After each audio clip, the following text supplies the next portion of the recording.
네, 안녕하세요. 한빛꽃 코리아의 이용경입니다. 저는 가상자산의 불공정 거래에 대한 규율 체계와 감독 기획 구축에 대해서 말씀드리겠습니다.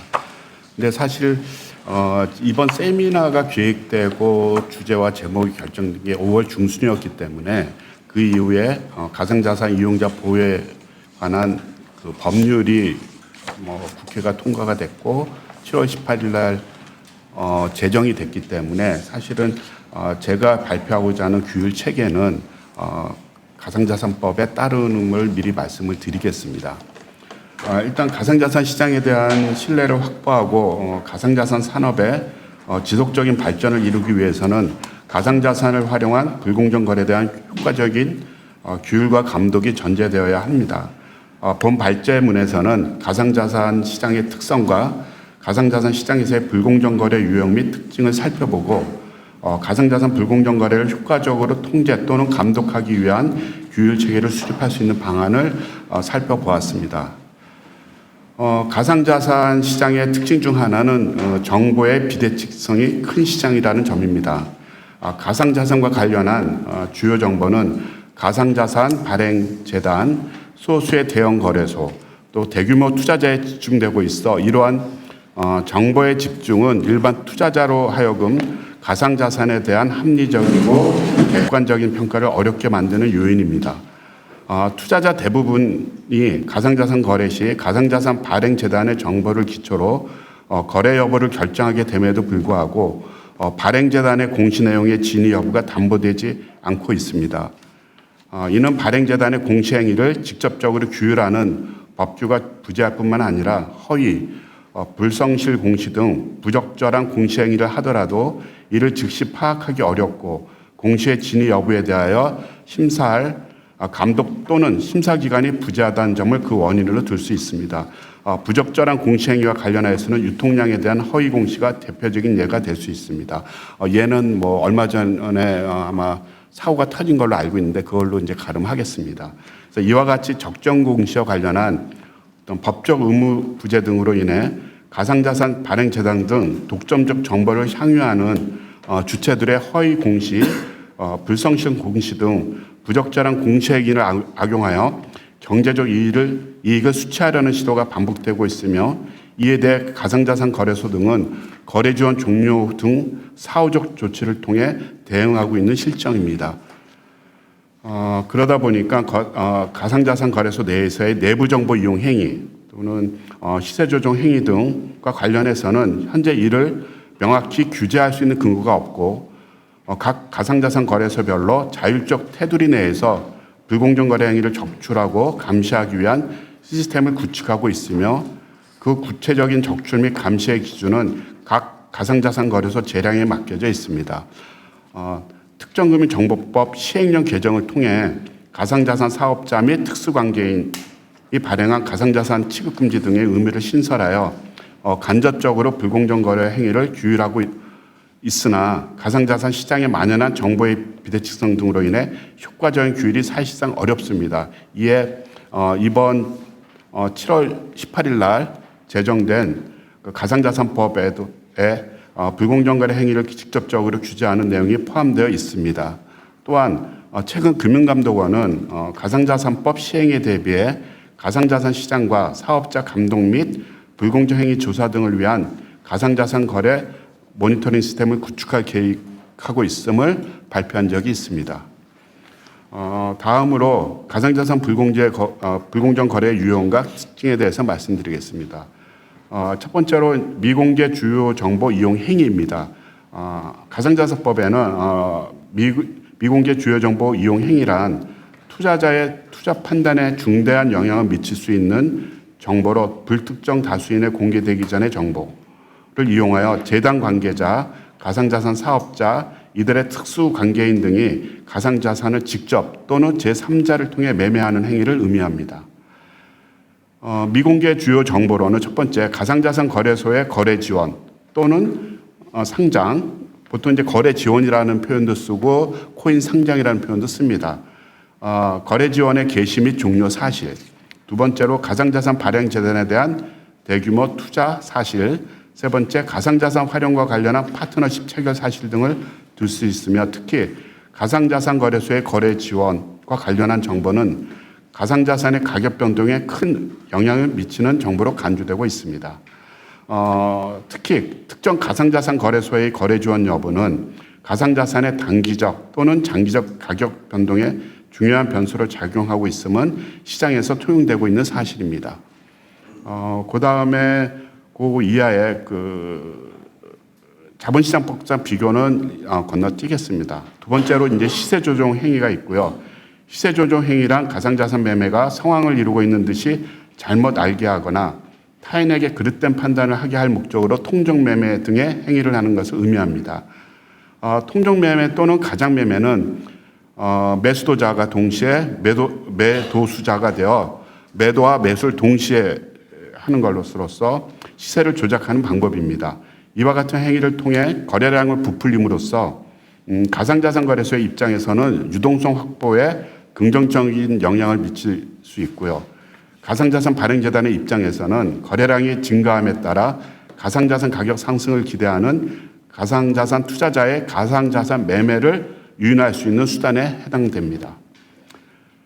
조직적 전문적으로 통정매매 또는 가장매매를 수탁받아 수행하는 영업행위가 다수 발생한 바 있으며 신규 발행 가상자산을 발행하는 재단들의 경우 거래량 증가 등이 가상자산 거래 지원에 긍정적인 영향을 미친다는 걸 고려하여 시세 조정 행위를 직접 또는 상기 언급한 바와 같이 위탁하여 제3자를 통해 행하기도 하는 사항이 있습니다.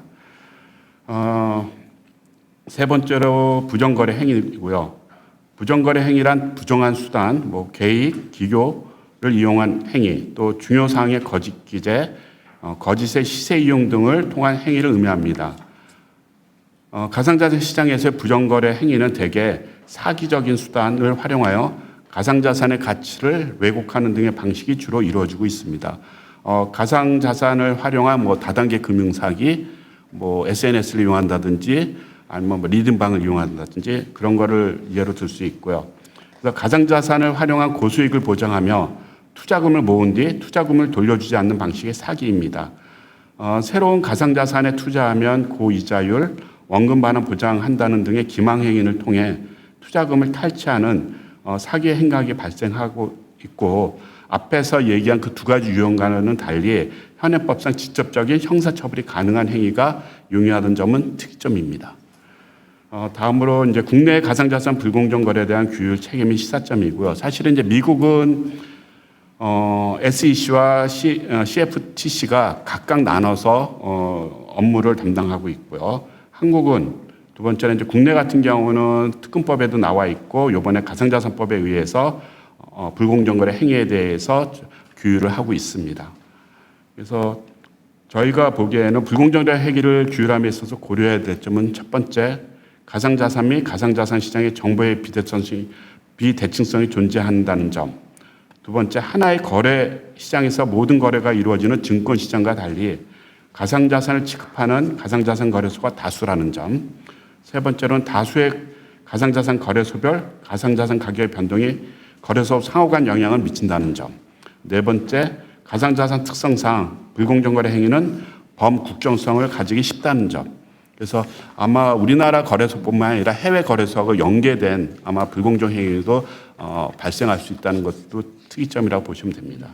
그래서 가상자산 사업자의 의무 부과를 통한 불공정 거래 규율로는 극명한 한계가 존재하기 때문에 하나의 감독기관이 일원화된 규율 절차 및 방식을 통해 시장 질서를 확립하는 방안이 보다 좀 효과적일 것이라고 저는 생각을 합니다. 다음으로 가상자산 불공정 거래 감독 기구의 구축입니다. 현재 가상자산 시장과 관련한 감독 주체는 금융정보분석원과 금융감독원으로 이원화되어 있습니다. 금융정보분석원은 2021년 9월, 재작년 9월에 가상자산 검사과를 신설하여 가상자산 사업자에 대한 신고 수리, 감독과 검사 업무를 담당하고 있습니다.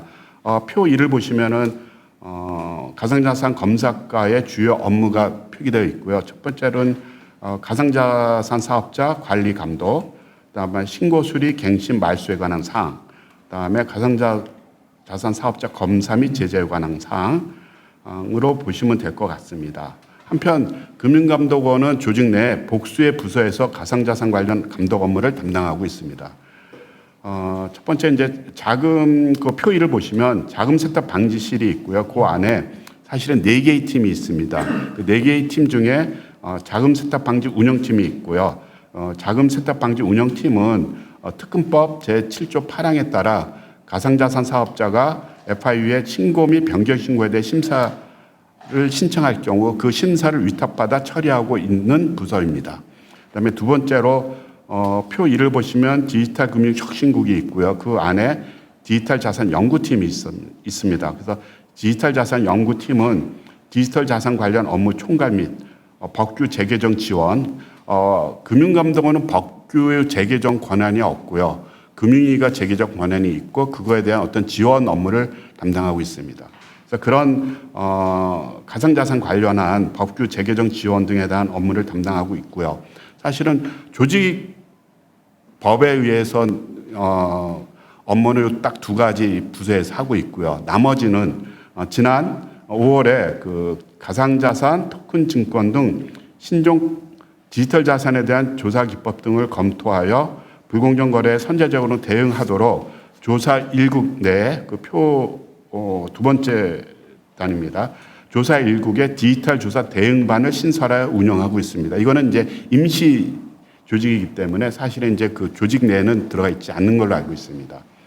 그리고 그 다음으로 이제 회계관리국의 국제회계팀의 국제회계기준팀의 가상자산 관련 회계 처리 감독 등을 담당하고 있고요. 그 다음에 최근에 가상자산 관련한 사기 사건들이 너무 많다 보니까 금융사기 전담 대응단 안에 가상자산 연계 투자 사기 신고센터를 신설하여 가상자산 관련 투자 사기에 대해 적극적으로 대응하여 금융소비자 피해를 최소화하기 위해서 신고센터를 개설하여 운영하고 있고요. 이 신고센터는 금년 6월 1일부터 금년 말까지 신고 접수를 하는 걸로 되어 있습니다. 그래서 일단 금융당국은 가상자산법 시행에 대비하여 법정 사무를 전담하기 위한 담당 조직을 구축하는 것이 필요하다고 저는 생각하고 있고요. 그래서 가상자산법 제18조에 의하면 감독 검사 업무를 위탁할 수 있도록 되어 있고요. 부대 의견 가지고 아마 그 금융위에서 연구 용역을 지금 주고 있는 걸로 알고 있는데 그 연구 용역에 따르면 감독 검사뿐만 아니라 조사까지 금융감독원에 위탁하도록 되어 있습니다. 그래서 금융감독원이 가상자산 사업자에 대해 감독, 검사, 조사 업무를 담당하게 되면 현재 여러 부서에서 담당하고 있는 가상자산 관련 업무를 한 곳으로 모아 총괄하는 조직을 신설함으로써 업무의 시너지 효과를 제고하도록 함이 가상자산 시장에 대한 효과적이고 능동적인 대처가 가능할 것으로 저는 판단합니다. 그래서 같이 표 3을 보시면 디지털 자산 감독실, 아까 어떻게 썼냐면 디지털 금융 혁신국이 있고요. 그 안에 실을 만들어도 좋고 아니면 국으로도 만들어도 되고 그거는 이제 감독 당국에서 결정한 사항이고요. 그래서 저는 일단 가칭으로 디지털 자산 감독실을 신설을 하고 그 안에 4개의 팀을 한번 검토해봤습니다. 그래서 첫 번째 디지털 자산 기획팀. 그래서 기획팀에서는 사업자 검사, 그다음에 검사 결과 종합 분석, 그다음 불공정 거래 예방에 대한 홍보, 부서를 실이나 국을 총괄하는 총무 역할을 하는 팀이라고 생각하시면 됩니다. 그래서 디지털 자산 기획팀이 있고요. 또 아까 감독도 해야 되기 때문에 디지털 자산 감독팀. 감독팀에서는 감독뿐만이 아니고 지금 자금세탁 방지 운영팀에서 담당하고 있는 가상자산 사업자에 대한 신고, 변경 신고, 신고 갱신, 그다음에 말소에 관한 거 등을 심사하는 그런 업무를 이쪽 감독팀에서 이관해서 하는 게 저는 맞다고 보고요. 또 아까 앞에서 얘기했던 디지털 자산 연구팀에서 하고 있는 그 가상자산 관련 법규 재개정 지원 이런 것도 디지털 자산 감독팀에서 담당하면 좋을 것 같습니다.